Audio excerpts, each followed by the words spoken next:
বাংলাদেশের আসলে সবচেয়ে বড় শক্তি হলো তরুণ সমাজ, যেটা আপনারা ৭১, ৫২ কিংবা জুলাই, ২৪শে জুলাই সব সময় দেখেছেন তরুণ প্রজন্মের যে সাহসটা।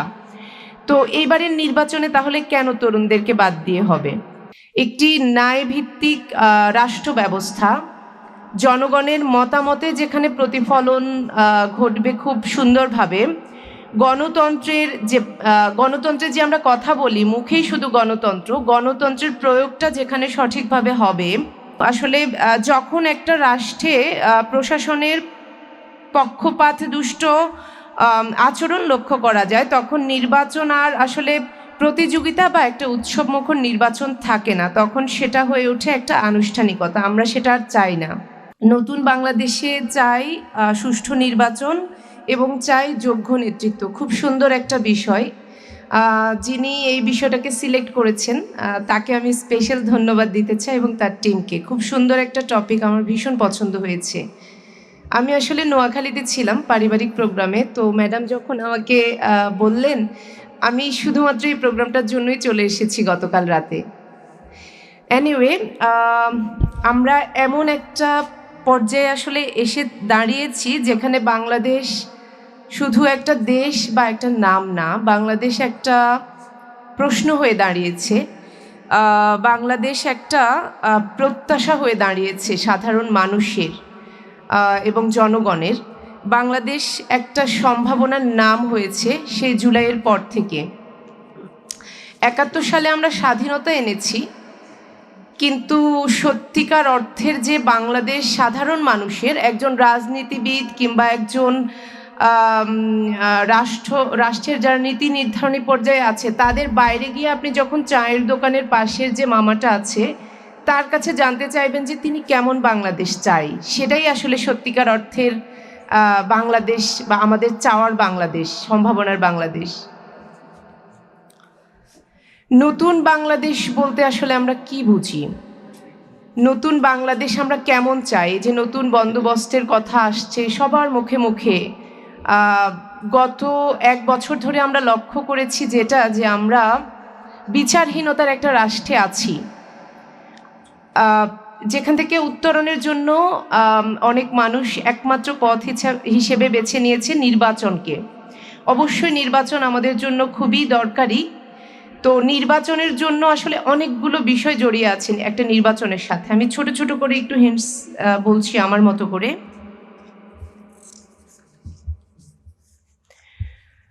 নতুন বাংলাদেশ বলতে আমরা শুধু নতুন ভবন নির্মাণ বা নতুন নতুন সব মেগা প্রকল্পকে বুঝি না। নতুন বাংলাদেশ বলতে আমরা যেটা বুঝি, একজন সাধারণ মানুষের, আমি কোনো পলিটিক্যাল দলের সঙ্গে সংযুক্ত না, কিংবা আমি কোনো সরকারি জব করছি না, আমি একজন সাধারণ শিক্ষার্থী বা সাধারণ মানুষ হিসেবে যদি আমার পার্সপেক্টিভ থেকে বলি যে আমি কেমন বাংলাদেশ চাই, একটি ন্যায়ভিত্তিক রাষ্ট্র ব্যবস্থা, জনগণের মতামতে যেখানে প্রতিফলন ঘটবে খুব সুন্দরভাবে, গণতন্ত্রের যে আমরা কথা বলি মুখেই শুধু গণতন্ত্রের প্রয়োগটা যেখানে সঠিকভাবে হবে, এবং সুষ্ঠু নির্বাচন ও যোগ্য নেতৃত্ব, এটা মাস্ট। তারপর হচ্ছে নির্বাচন হলো আসলে সত্যিকার অর্থে যদি বলি, নির্বাচন হলো একটা দেশের হৃৎপিণ্ড।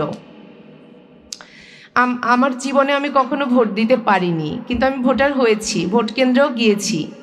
যাওয়ার পরে আমরা যেটা জানি যে বাংলাদেশে কি হয়েছে, আসলে দিনের ভোট রাতে হয়েছে। তো আমি ভোট কেন্দ্রে যাওয়ার পরে খুব মজার একটা কথা বলি। আমাদের এলাকার স্থানীয় একটা লোক ছিল আওয়ামী লীগের, তিনি আমাকে এবং আমার বোনকে, আমরা দুজন ছিলাম, বললেন যে আপনারা তো হাশেম স্যারের মেয়ে, আপনারা নিশ্চয়ই আমাদেরকে ভোট দিবেন না, মানে আওয়ামী লীগকে ভোট দিবেন না, তাহলে কষ্ট করে আপনারা একটু ওয়েট করেন, আমাদের ভোটারদের ভোট দেওয়া শেষ হওয়ার পর আপনাদেরকে ডেকে নিব। তো আমার বোন বলল যে কে কাকে ভোট দিবে সেটা নির্ধারণ করার আপনি কে? সে একটা কলেজের অধ্যাপিকা ছিল আমার বোন। এই কথা বলার পর তারা খুব মানে রেগে যায়নি, বাট আমাদের সাথে রাগ দেখায়নি। তারা আমাদেরকে বললো প্লিজ আপনারা একটু ওয়েট করেন। আমরা আর ওয়েট করিনি, আমরা চলে গেলাম। এটা ছিল আমার প্রথমবারের মতো ভোটের অভিজ্ঞতা। আমরা ভোট না দিয়ে চলে গেলাম। এইটা ছিল পুরো বাংলাদেশের গত 17-18 বছরের এই পুরো রেজিমের ভোটের চিত্র। এখন আমরা যে নির্বাচন আসন্ন, যে নির্বাচন, সেখানে আমরা আসলে কি দেখতে চাই? নির্বাচন যদি একটা দেশের গণতন্ত্রের হৃৎপিণ্ড হয়, সেই হৃৎপিণ্ডের যদি ব্যবচ্ছেদ চলে, তাহলে নিশ্চয়ই সেই হৃৎপিণ্ড দুর্বল হয়ে যাবে। আর সেই হৃৎপিণ্ড যদি দুর্বল হয়ে যায়, তাহলে পুরো রাষ্ট্র ব্যবস্থাই অসুস্থ হয়ে যাবে।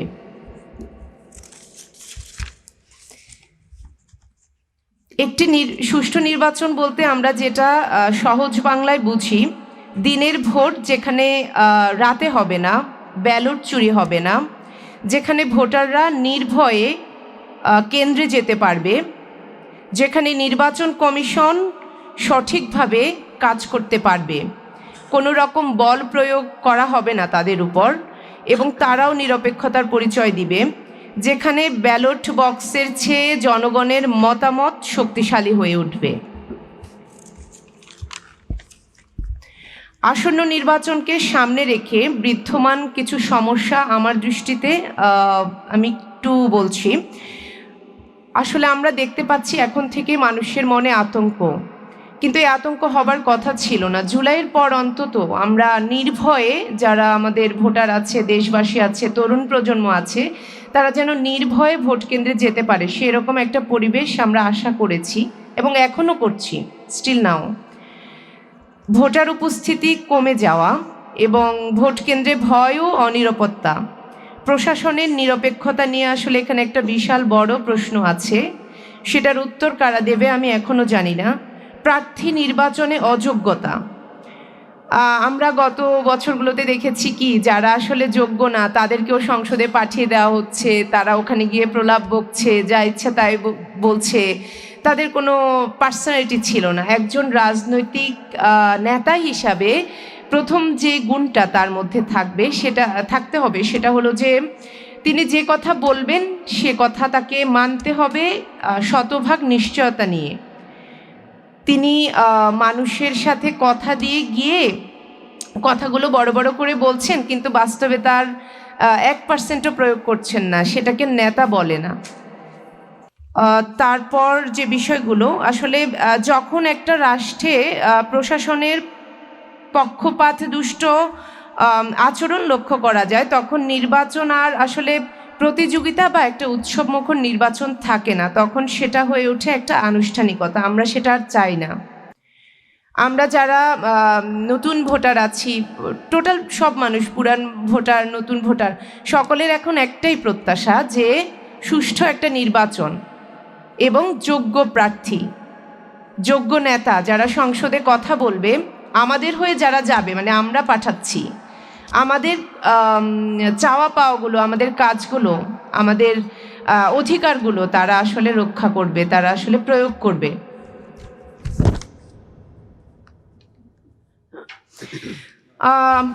এই যে রাজনীতিতে যারা নতুন বন্দোবস্ত করছে বা আমাদের নতুন তরুণ প্রজন্মের চিন্তা ভাবনা, তাদের অংশগ্রহণ, এটাকে আমি খুব সাধুবাদ জানাচ্ছি।